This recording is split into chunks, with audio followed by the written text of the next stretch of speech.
So guys, ibihe byiza cyane kuri mwe mwese mudahwema kutugaragariza ndetse no kutwereka yuko tubana bya buri munsi papa wanje. So guys, umuntu witwa Nyambo yadutayemo filime y'ubwenge papa.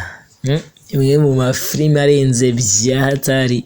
Ubwo narimo nikatisha muri no mihanda naje kubona agaseri gashyashya ka Nyambo agiye kudutamo. Cyakoze Nyambo nagasanzwe. So guys, no kuvuga yuko Nyambo nyuma yuko asoje yitwa The Message yavuze uti kanze mbatemo ibanga. Ingi ni filime ewana ya danger, njye nayirebye yongera n'ubwoba. Ntabwo mwabyimvisha. Ingi nanone akaba ari umwami w'umwana official, of course nye ni umwami muto cyase unyite musaza wabo papa wanjye. Reka twikomeze tunavuge kuri no filime ya Nyambo, tunarebe ngo wagwane tumenye se ngo byestaye gute kuri iyi filime ya Nyambo. Ese koko namwe muzayiryoherwa kuko nanjye nayiryohewe. Nyambo rero yatangiye gusohora filime nshya, ni Jessica cyangwa se Nyambo Jessica wamamaye cyane muri sinema y'u Rwanda, amaze gushyira hanze agace ka mbere ka filime nshyashya yise Ibanga. Nababwire ko iyi filime ibaye filime ya gatatu nyuma y'iyitwa Nyabitare ndetse n'indi yitwa The Message yari yarabanje gusohora.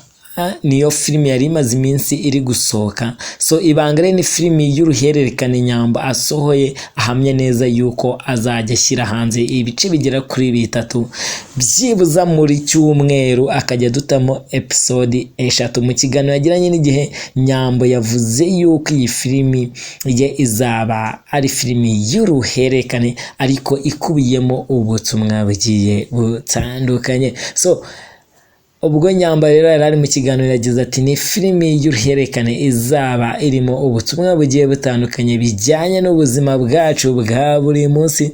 Nibaza yuko rero abazayikurikiranira hafi hari byinshi bazanayigira. Mu ikindi Nyambo yavuze nuko yongeyeho ati uko Nyambo yavuze yuko cyangwa se yongeyeho ikindi yaba yongeyeho nuko yavuze ko filime izaba igaragaramo abakinnyi bagiye batandukanye basanzwe bafite amazina akomeye cyane muri sinema y'u Rwanda. Ku rundi ruhande ariko Nyambo ahamya neza yuko filime ari imwe mu mafilime yatekerejeho cyane bihagije ku buryo bitazamubuza cyangwa bitazaba imbogamizi yo gukomeza kugaragara mu zindi filime yari asanzwe akinamo. Nyambo yavuze yuko rero abakundaga kumukurikiranira mu zindi filime zitarize, navuga wenda nka filime nk'iza killama yari asanzwe akinamo, bazakomeza kumubona muri izo filime. Ntabwo kuba ndi gukora izanjye bizambuza gukina mu z'abandi nsanzwe nkinamo. Ibanga rero ibaye filime ya gatatu ikurikira iyo yise Nyabitare. Ni Nyambo yasohoye ibice 5 mu 2022, ikaba yarakurikiwe n'iyitwa The Message yatangiye gusohora mu mpeshyi ya 2022. The Message rero yarangiriye ku gace ka 332 mu minsi ishize mbere yuko atangira gushyira hanze iyi ngiyi nshyashya yise Ibanga, nibwo iyi filime yasojwe. So guys, ikintu nababwira kuri uno musista, nababwira yuko Nyambo ari umwe mu bakobwa bazi gutegura filime, manu umwactrice mwiza byahatari. Niba mu makanya muze kureba My Heart, muze kureba iyiharya Nyambo akina muri Umuturanyi ya Clapton Kibonke.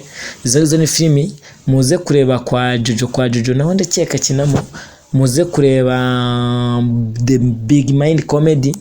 Mani nyine Nyambo ni umwactrice mwiza. Ikindi Nyambo ntago ajya apfa gukina ibintu nyine biri aho ngaho. Role za Nyambo zose ni role usanga ari azikina n'umwana mwiza, azikunze kuzikina ari umuntu ufasha abandi, ari umwana mwiza, ari umuntu utega amatwi, ari umuntu ugira inama abandi ndetse akunda kuzikina ari umuntu ugaragara nk'aho ari mwiza nyine, bitandukanye no kuba wakina ibintu byumvikana, akina ubutumwa bwumvikana.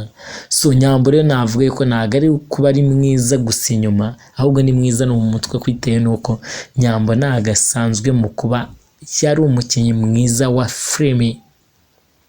So guys, reka mbashimire mbabwira ngo rero mukomeze muryoherwe n'ibiganiro umwami w'umwana yabateguriye.